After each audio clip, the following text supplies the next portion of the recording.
Welcome everyone to Law and Crime Daily. I'm Brian Buckmeyer. Records for Alex Murdaugh's cell phone and the phones of his wife Maggie and son Paul were the focus of testimony on Wednesday. Prosecutors are using them to establish a timeline for the murders. Law and Crime's Angela Levy tells us what the records indicate about when Paul and Maggie likely died. Prosecutors played a video for the jury that they say destroys Alex Murdaugh's alibi the night of the murders. This video was recorded by Paul Murdoch's cell phone at 8:44 p.m. Minutes later, prosecutors say Paul died at the hands of his father. Why is the video so important? Alex Murdaugh told law enforcement he hadn't been to the kennels that night, but prosecutors say his is one of 3 voices captured on that recording. Hey, he's got a bird in his mouth! Bubba. Hey, Bubba. That's a guinea. This is a chicken. Come here, Bubba. Come here, Cash. Come here, Bubba. Cash. Quit. Prosecutors say the cell phone records show a timeline for the murders. Shortly after 9:45 p.m., neither Maggie nor Paul ever read another text message. But the defense says, at least for Paul, there could be an explanation. And is it reasonable that someone whose battery is down to 2% might curtail their use of the phone? It is possible, yes, sir. And another big question, since prosecutors say Alex Murdaugh killed Paul and Maggie and then tossed her cell phone on the side of a road, were their cell phones moving together? We previously established that his phone and Maggie's phone were not, when he's walking, they're not walking together. Is that correct? Correct. There are no steps recorded on the devices together. Testimony resumed after the lunch break with the jury hearing from another law enforcement officer. For Law and Crime Daily, I'm Anjanette Levy in Walterboro, South Carolina. I'm joined for today's show by my co-host and former trial attorney Terry Austin, as well as Matthew Mangino, a criminal defense attorney. Matt, is there reasonable doubt in the cell phone tracking evidence, or is this what ultimately convicts Murdoch? Well, it appears that there is some discrepancy based on what we've learned about the cell phones. And particularly one of the issues is that the cell phone, they're not tracking together or moving together. So if Alex was to throw the cell phone out the door of his car, they weren't moving at the same time, according to the testimony that we heard. So that is one issue. The other issue is the videotape. If that is Alex Murdaugh's voice on the videotape that was taken shortly before his son was murdered, then that's problematic for the defense because that's not consistent with what he has said has happened, at least in his interviews with the police. Yeah, it sounds like another one of those they-I arguments that's popping into the case, though. Terry, you heard the cross-examination of Lieutenant Dove regarding the phone. Did they make any points during that cross? Well, first I just have to say, Lieutenant Dove is an amazing witness. He was cool, calm, and collected. He was honest. He was credible for both the direct and the cross, and I think the jury is appreciating that. But I have to agree with Matt. I think the part where the prosecution is going to have an issue there is those cell phones were not pinging and walking those steps at the same time. Maggie stopped at 8:55. At 9:06, apparently he was moving with his phone. So somehow they're going to have to show that those phones were together, and I think they're going to have a hard time with that. It's going to be an interesting closing argument for this case, I'll bet you that. But you can follow Law and Crime's gavel-to-gavel coverage of the Alex Murdaugh trial on our website, lawandcrime.com. There you can find live streams, evidentiary exhibits, and expert insight. A Florida man says he lost his job after he was featured multiple times on a local sheriff's social media game show segment. Here's an example.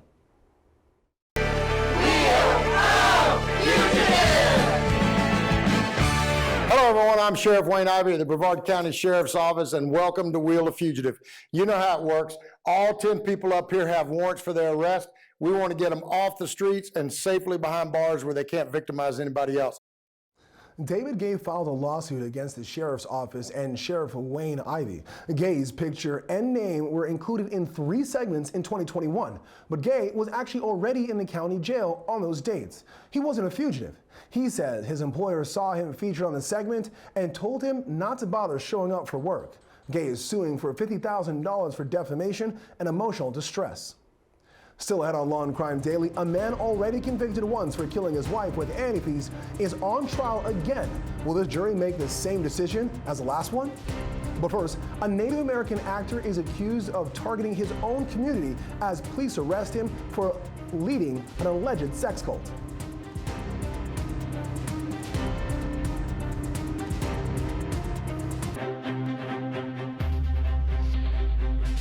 One of the stars of the 90s Best Picture winner, Dancing with Wolves, is under arrest and accused of sexual abuse that goes back decades. Nathan Chasinghorse, who played Smiles-A-Lot in the movie, is now reportedly the leader of a cult known as The Circle. According to police reports, Chasinghorse is accused of sexually assaulting indigenous girls. He lives in Las Vegas with his 5 so-called wives, but he's accused of sex crimes in Montana and South Dakota as well, that date back to the early 2000s. He was banished from a reservation in Montana in 2015 over allegations of human trafficking. Chasinghorse allegedly convinced victims that assaults were part of a Native American tradition and that he was a holy medicine man. Police say one of Chasinghorse's wives was offered to him as a gift when she was 15. And he married another girl just after she turned 16. In Las Vegas, police have identified at least 6 victims, some of whom are younger than 13. Matt, Chasinghorse's home was raided, then he was arrested. Did that give us any clues about the investigation and what they may have found?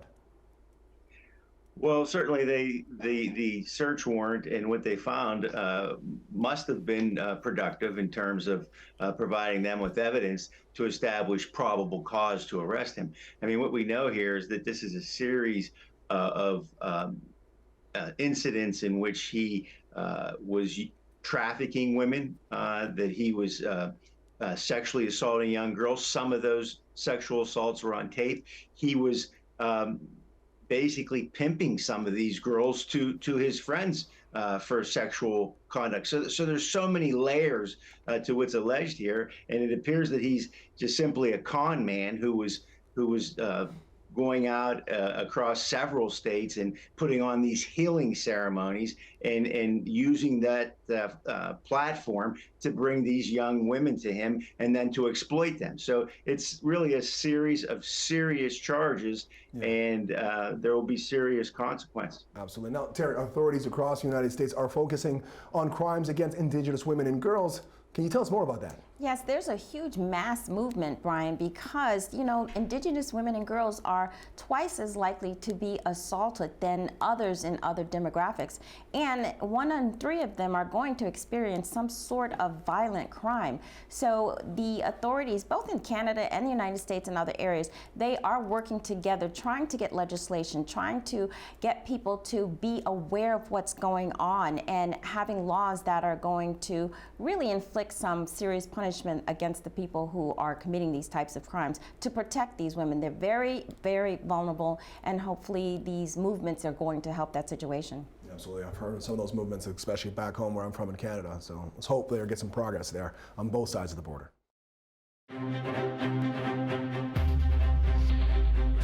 Welcome back to Law and Crime Daily. We have a verdict in Wisconsin in the trial of Mark Jensen. On Wednesday afternoon, a jury found him guilty of killing his wife with the help of antifreeze. This was Jensen's second stint in court. He was convicted of poisoning, drugging, and smothering his wife, Julie, in 2008.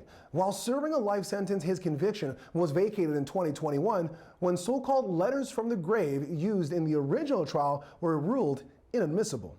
After a weeks-long trial, jurors started deliberating on Tuesday afternoon, asking to review autopsy and crime scene photos.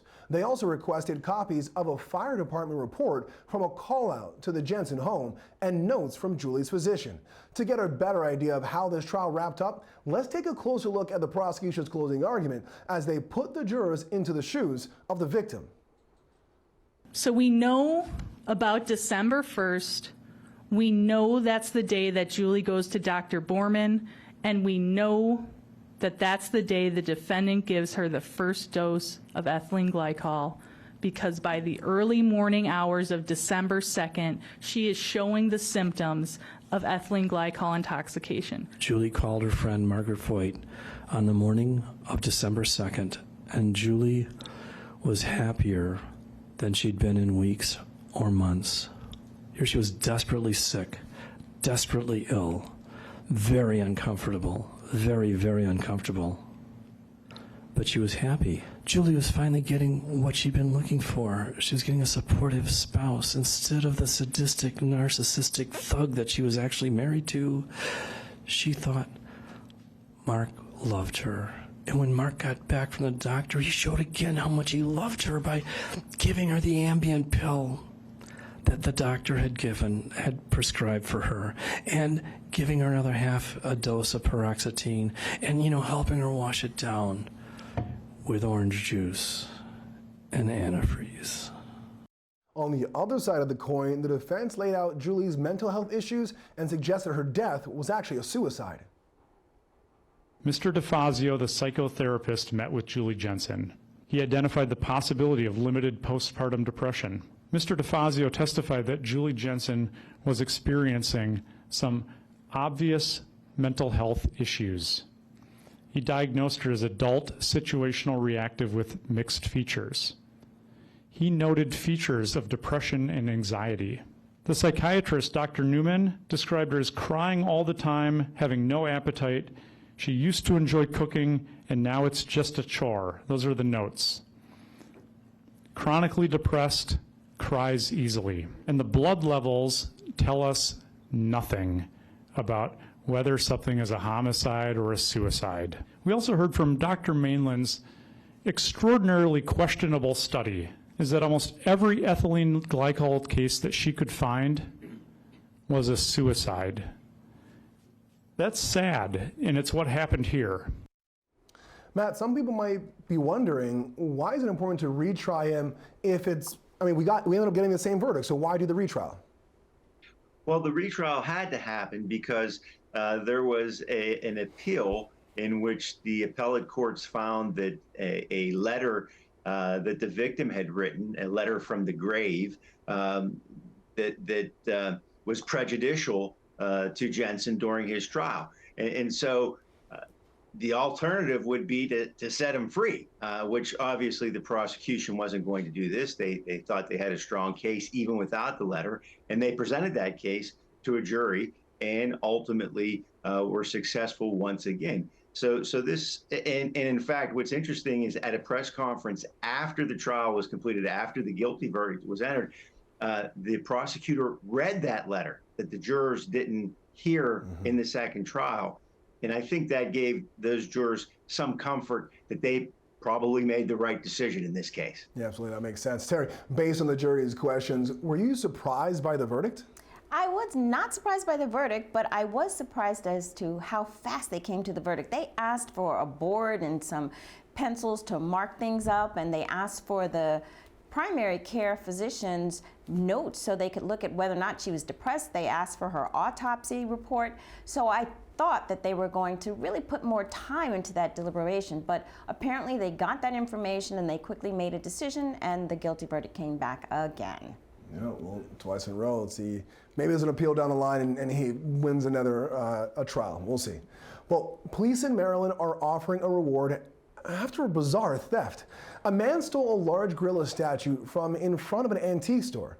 New surveillance video shows the man pulling up in his truck around 3 a.m. in the morning on January 4th, and then cutting the cable that locked the statue to the front of the store. He then hoisted it into the back of his truck and took off. It definitely took some work to get the statue in there. It's made of cast iron and weighs around 200 pounds. The gorilla, named Murphy, is a local celebrity and well known in the area. Investigators are offering up to $10,000 for Murphy's safe return.